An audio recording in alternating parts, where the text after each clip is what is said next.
तो जैसा कि पिछले एपिसोड में हमने देखा था, फान याओ यहाँ पर कांगजुआन सेक्ट को आधे घंटे देता है कि यहाँ से निकल जाओ।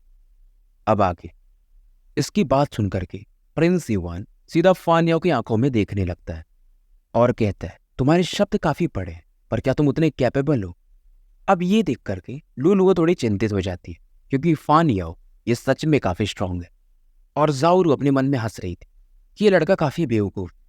और लुलुओ फिलहाल इसकी जो सीनियर सिस्टर टांग जायोयान थी उसको बोल रही थी कि क्या आप इस मैटर को शांत कर सकती हो।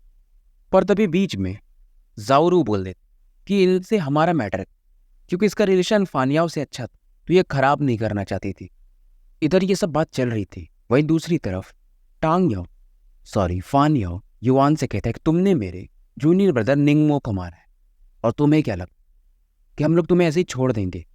अब ये शब्द सुन करके 100 फेरी पैलेस वाले भी हैरान थे और जाओरू को हैरानी हो रही कि ये तो 7th लेयर पे चीफ डिसाइपल को कैसे मार सकता है।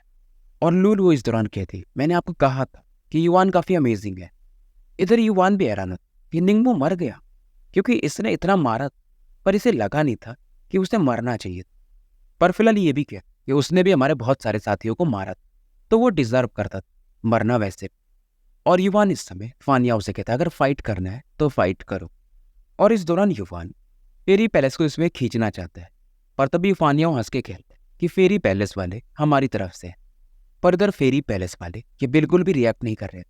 वही फान याओ के बगल में खड़ा वान युवांग ये भी इसे समझाता है कि फेरी पैलेस वाले काफी स्ट्रांग है। फान याओ इधर शांत हो जाता है, इसे मालूम था अभी बैटल करके कोई मतलब नहीं। और ये कहते फिलहाल हम उस ट्रेजर लोकेशन को ढूंढते हैं, उसके बाद हम डिसाइड कर लें। अब फान याओ यहाँ से पलटने लगता है, वहीं दूसरी तरफ जिन जैंग वगैरह चैन की सांस लेते हैं। पर तभी अचानक से फान याओ की आंखें लाल हो जाती और जाओ युआन के जस्ट पैर के नीचे की जमीन फटती है और एक रेड लाइट युआन के सीधा हेड की तरफ बढ़ने लगती है।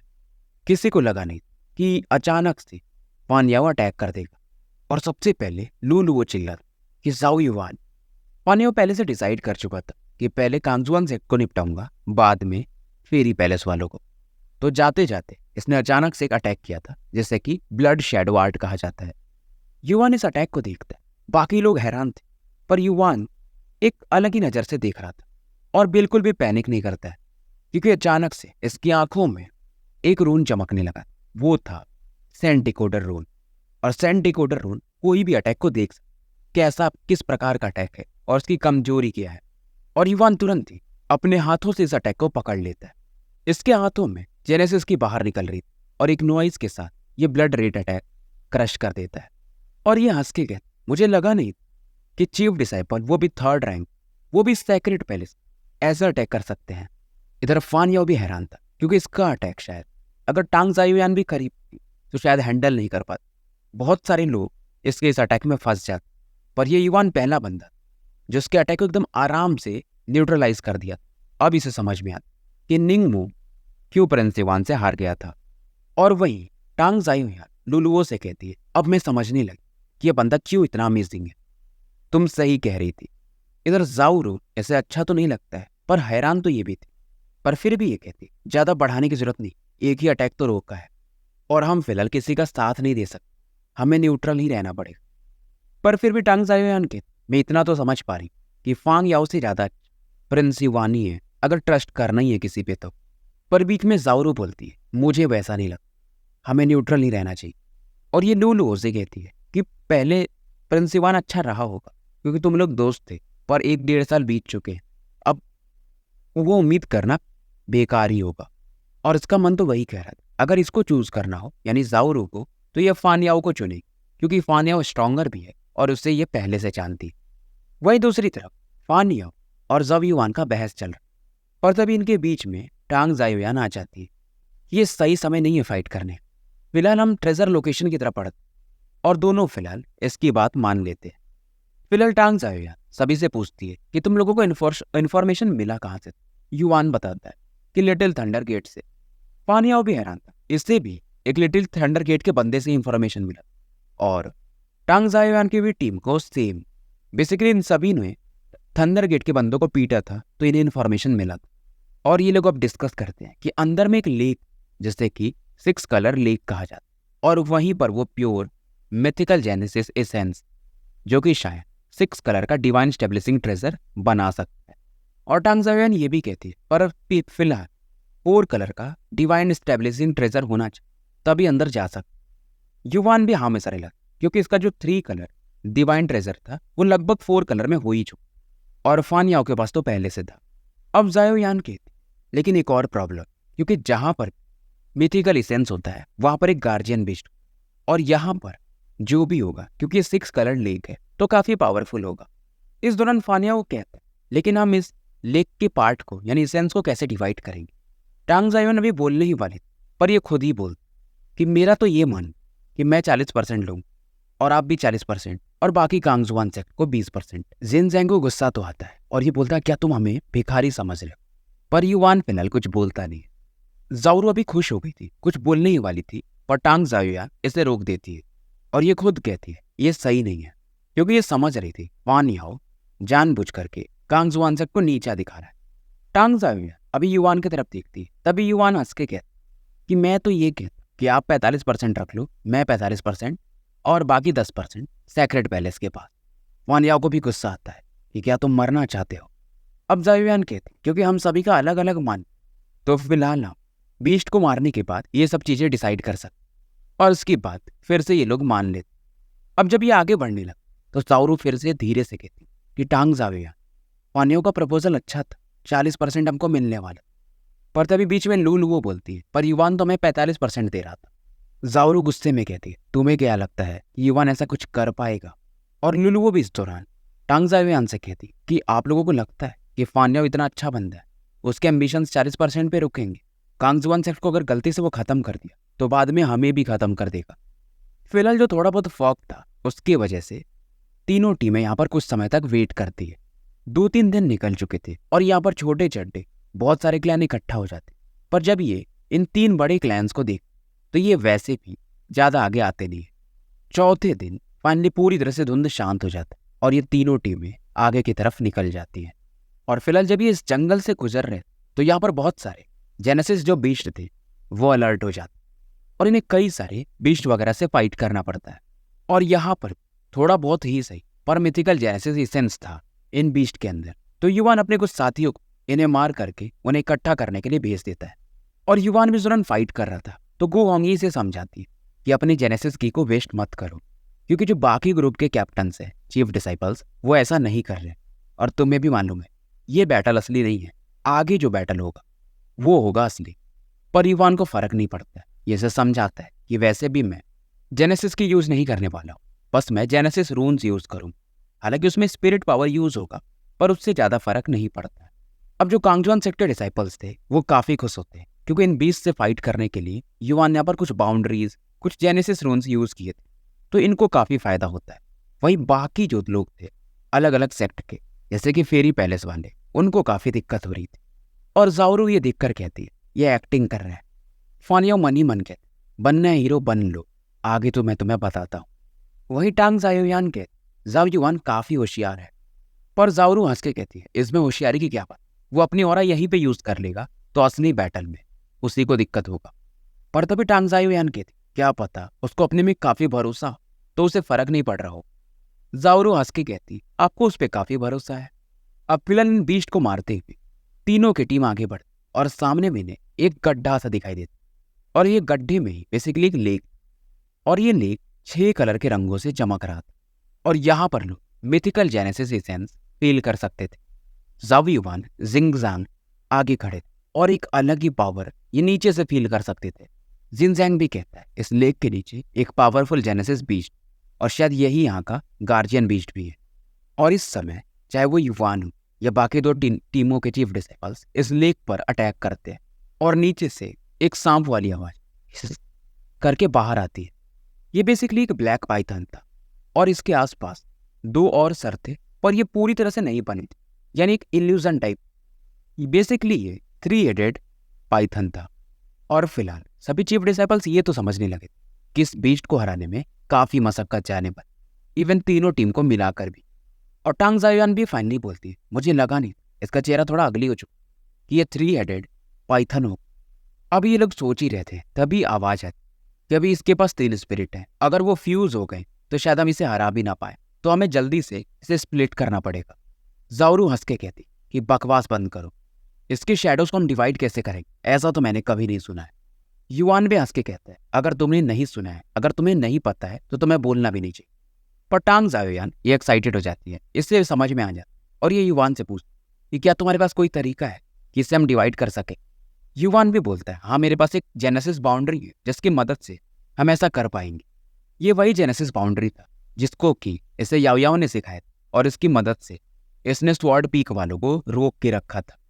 पर युवान कहता है, लेकिन उसके पहले हमें शेयर्स डिवाइड करने पड़ेंगे कि किसको कितना मिलने वाला। और युवान बोल 40% हमारा हो, बाकी तुम दोनों 30-30% डिवाइड कर। फांग याओ ये फिर से कहते, बकवास बंद कर, क्योंकि हम सेक्रेट पैलेस वाले सबसे स्ट्रॉन्गर हैं, तो 40% तो हमारा होना चाहिए। टांग जाओयान कुछ नहीं कहते क्योंकि 30% इसके हिसाब से सही था। युवान कहता, अगर नहीं मानना है तो मैं यहाँ से जा रहा हूँ। फान याओ भी दिमाग लगा कि फिलहाल इस बीस्ट को मार लेते हैं, इसके बाद मैं इसे बताता हूँ। वांग युवान भी इस दौरान फान याओ से पूछता है, क्या हम उसे सच में 40% दे रहे हैं। फान याओ हंसता है, बैटल तो खत्म होने दो, जिंदा तो ये बचना चाहिए। इधर युवान फाइनली अपना युवान ब्रश निकाल लेता और जेनेसिस रूल बाउंड्री ये बनाने लगता है और जिनजांग से कहता, आप टेंशन मत लो, क्योंकि जिनजांग थोड़ा पैनिक कर रहा था। 40% से ज़्यादा ही लूंगा, फेरी पैलेस वालों को मैं छेड़ नहीं सकता क्योंकि उनमें मेरी एक फ्रेंड भी है, तो ये जो बाकी हिस्सा है मैं सेक्रेट पैलेस वालों से ही लूंगा। जिनजैंग भी हैरान, मतलब युवान को फर्क नहीं पड़ता कि सामने कौन है। इधर युवान बाउंड्री बना रहा था और टांग जाओयान हैरान कि यार ये बंदा ये सच में एक जीनियस है, मतलब इसके जेनेसिस रून्स पे भी अच्छी पकड़ है और जेनेसिस की तो सबने देखा ही। पर तभी ज़ाओरू बोल, क्या पता ये काम भी करेगा कि नहीं। जेनेसिस बाउंड्री लगभग तैयार हो चुकी थी और फानियाओ भी पूछती कि क्या तुम्हारी ये बाउंड्री काम करेगा। युवान बोलता है, अंदर जाके टेस्ट कर सकते हो। इधर वो जो पाइथन था वो फिर से पानी के नीचे जा चुका था, बाउंड्री तैयार थी और फिर से ये 6 चीफ डिसाइपल अपने अपने पावर से लेक पर अटैक करते। पाइथन एक बार फिर से बाहर आता और ये भी अटैक करने लगे, पर ये 6 भी इस पर अटैक करना बंद नहीं करते। और फिलहाल ये पाइथन ये सीरियस होने लगा। इसके बगल में जो 2 पाइथन थे, यानी इसके बॉडी से चिपके हुए, उनमें से भी ऑरा निकलने लगती है।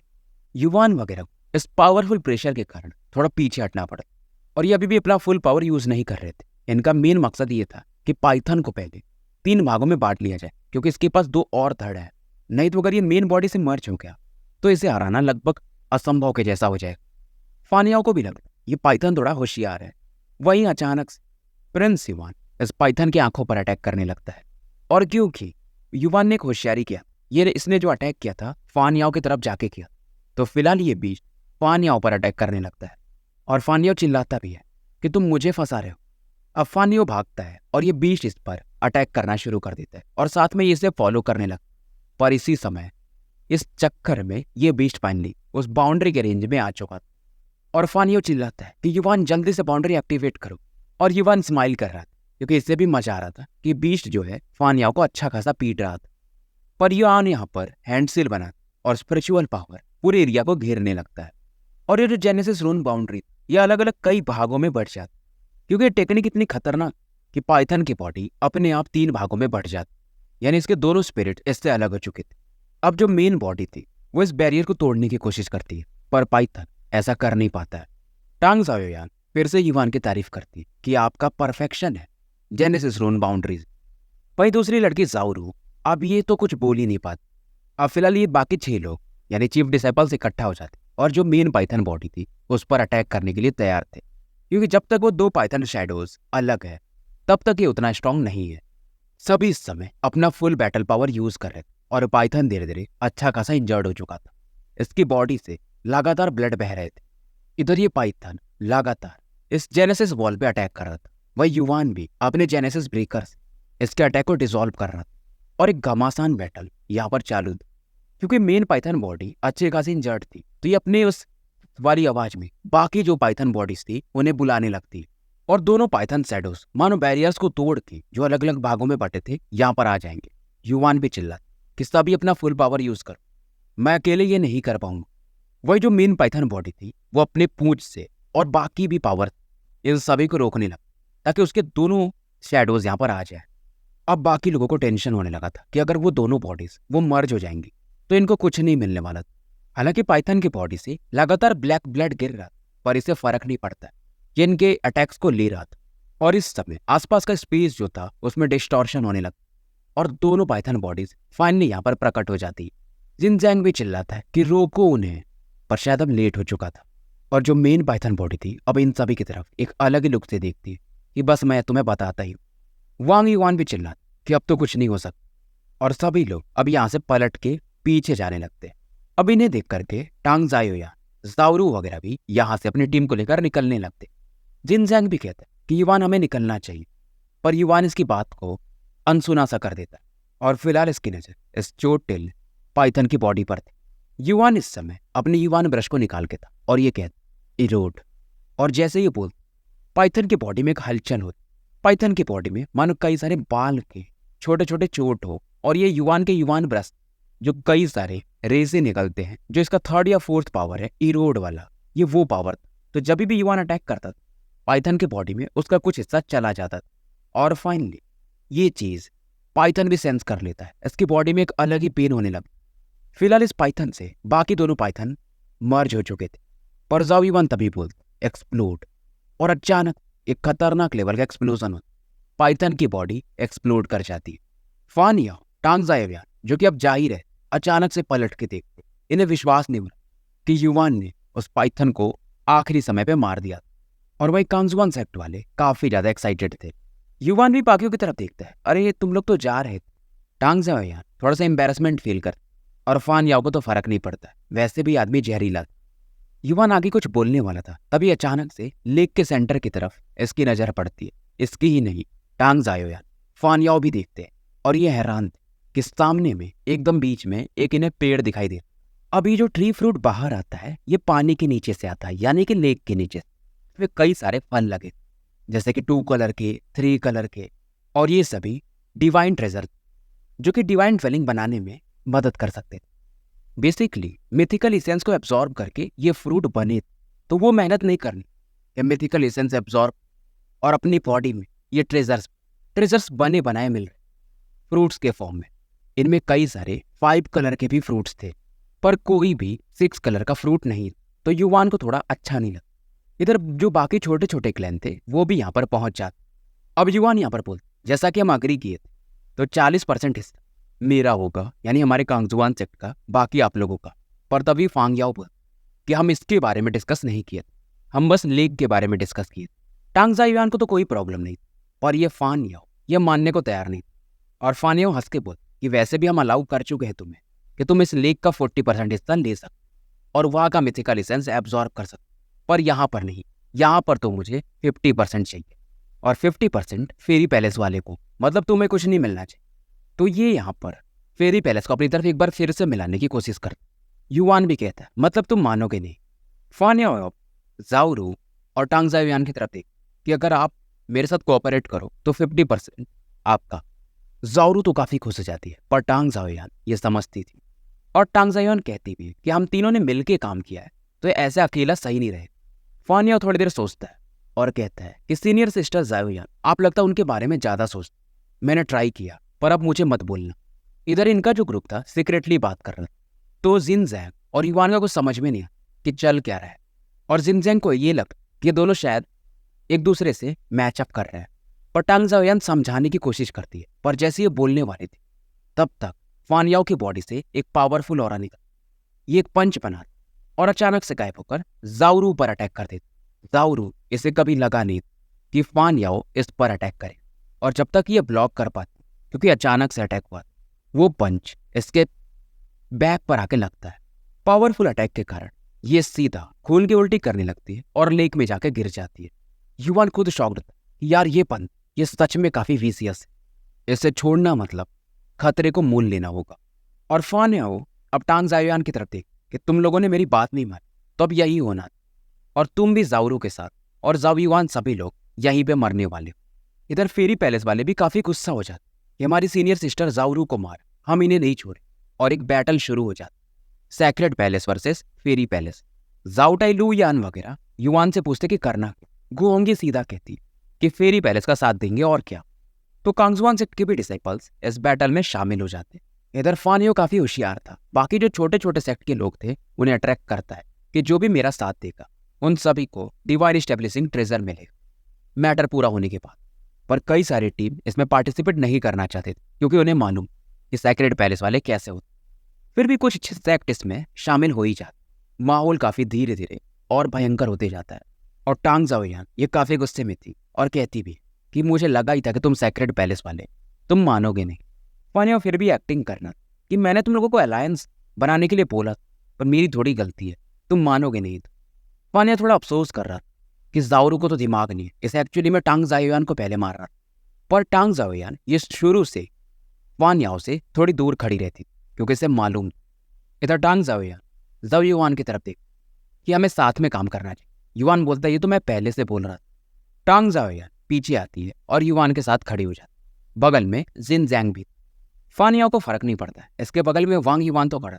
और अब ये बैटल 2v3 का लोगों को ऐसा लग रहा पर ये अपनी बैग से कुछ तो निकालता है। ये कॉफिन और इसमें से निंगमो बाहर निकलता। अब इसे देख करके लोग भी हैरान थे। बेसिकली निंगमो को फांग याओ ने एक पपेट में बदल दिया, ब्लड डेमन पपेट, अपने सीक्रेट टेक्निक को यूज करके।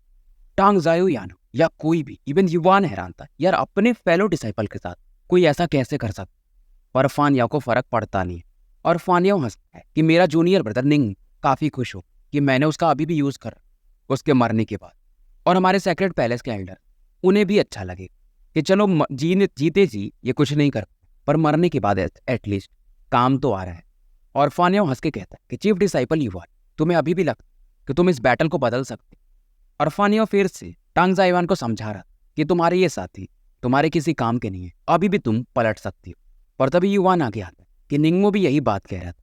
पर लास्ट में क्या हुआ, टांग जाओयान हैरान थे युवान के इस कॉन्फिडेंस को देख और इसे भी लगता है क्या पता ये बंदा कुछ कर सकता है।